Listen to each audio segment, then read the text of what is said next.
Assalomu alaykum obunachilar. Manaka Ehsonning darvozasi ham tayyor bo'lib qoldi. Ba'zi bir sabablar ko'ra sal cho'zilib qoldi. Shunga mana tayyor bo'ldi. Xudo xolasa bir ikki kun borib o'rnatamiz. Yana video qilamiz. Juda chiroyli darvoza bo'ldi. Joyi 4x3 ekan. Ustidan sharner qo'yib, dislari ular mashina qilib, xudo xolasa bir ikki kun o'rnatamiz. Yana buni qo'ygandan keyin xudo xolasa konkurs boshlaymiz. Yana bir obunachimizga chiroyli qilib aniqlab darvoza qo'yib beramiz. Aktiv bo'lib turamiz. Obuna bo'lib kuzatishga davom eting.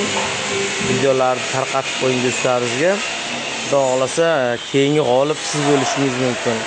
Nasib buni qo'ygandan keyin yana konkurs boshlaymiz. Yana bir obunachimizga chiroyli sovg'a berishga harakat qilamiz. Tez orada obuna bo'lib ustalarni bizni kuzatib borishga davom eting. Kommentariy, repost qilib, videolarni jo'natib turamiz qo'llab. Rahmat e'tiborlar uchun. Yana ham video chiqaramiz, qo'ygan videolarimiz chiqaramiz xudo xolasa bir ikki kunga.